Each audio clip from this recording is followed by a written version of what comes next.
Գյումրի քաղաքին շուրջ 2 տարի առաջ Եվրամիության դրամաշնորհով նվիրաբերած այս 5 էլեկտրական ավտոբուսները դեռևս չեն շահագործվում։ Թեև Գյումրու ավագանին ընդունել էր դրանք որպես քաղաքի նվեր, բայց Վանաձորի քաղաքապետարանի հետ դեռևս չկա կնքված պայմանագիր, որը կսահմանի երկու կողմերի պարտավորությունները։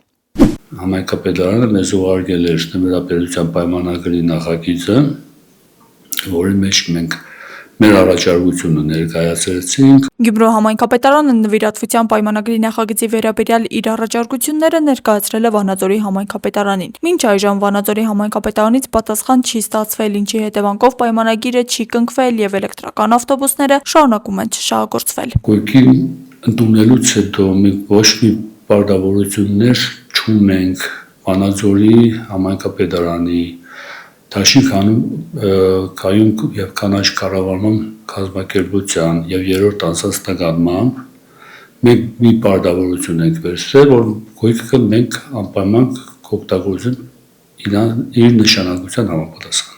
Հրապարակային տեղեկությունները վկայում են Դաշինք հանուն կայուն եւ կանաչ կառավարման ծրագրի իրականացման շուրջ առաջացած ֆինանսական եւ իրավական հարցերի մասին, ինչի պայմաններում կանաչ տրանսպորտի ներդրումը Գյումրիում շարունակում է ցկցկվել։ Դեռ պատասխան չենք ստացել, որովհետեւ կարողանանք հետագայում կազմակերպել։ Եվրամիության բազմամիլիոնանոց ծրագրով նախատեսված էին ոչ միայն էլեկտրական ավտոբուսներ, այլև աղբի վերամշակման հոսքագիծ, մաքրման տեխնիկա, լիցքավորման կայաններ եւ այլ սարքավորումներ։ Սակայն դրանց մի մասը եւս չի շահագործվում կամ ամբողջությամբ չի հաշվառվել համայնքային գույքում։ Ներկա պահին 5 էլեկտրական ավտոբուսը չի կարող ամբողջությամբ փակել քաղաքի երթուղային բացերը, դրանք հնարավոր կլինի օգտագործել կիսաէքսպրես ռեժիմով, սակայն համակարգային փոփոխության համար անհրաժեշտ է ավտոպարկի համալրում, ինչի համար էլ ներկայացվել սուբվենցիոն հայտ թվով 10 էլեկտրական ավտոբուսներով քաղաքի տրանսպորտային ցանցը համալրելու համար։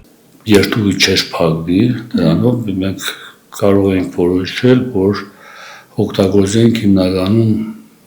կիսաէքսպրես, եւ կարողանանք աշխատել տվյալ ավտոբուսները, բայց եւ մենք հիմա 10 էլեկտրոավտոբուսի հայտ ենք ներկայացրել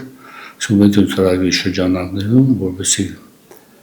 ստանալուց հետո նոր կարող ենք այդ փակված չօգտագործվող երթուղիները նորից վերագործարկենք։ Թվականագի պակաս կա մեր ավտոպարկում։ Լիցքավորման կայանները առկա են, սակայն դեռ պետք է տեղադրվեն ինչպես ավտոպարկում, այնպես էլ երթուղիների սկզբնակետերում կամ վերջնակետերում։ Այսպիսով, քաղաքին նվիրաբերած էլեկտրական ավտոբուսները դեռ սպասում են վերջնական իրավական լուծմանը, մինչդեռ Գյումրու տրանսպորտային խնդիրները մնում են արդիական։ Բնակիչներից կա հիմնականում երեկոյան ժամերի աշխատանքի համար մեր հասարակական տրանսպորտի, կան նաև որ երթուղիները ոչ լրիվ կերպով են կատարում երթուղի միջև վերջ,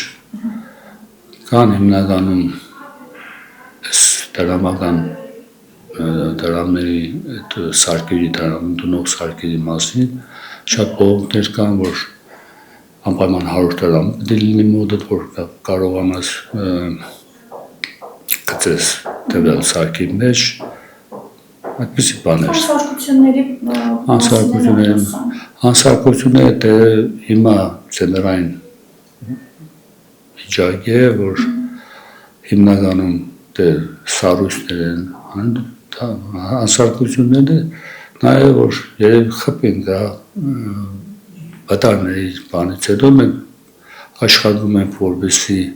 կարողանանք շուտ վերանորոգենք եւ նորից անենք երթուղի մեքենան։ Թե երբ կանաչ ավտոբուսները վերջապես դուրս կգան երթուղի, առայժմ հստակ չէ, սակայն արդեն 2 տարվա դատարը վերածվել է կառավարման արդյունավետության մասին լուրջ հարցի։ Աստղիկ Խաչատրյան, Խանովանեսյան, այսօր։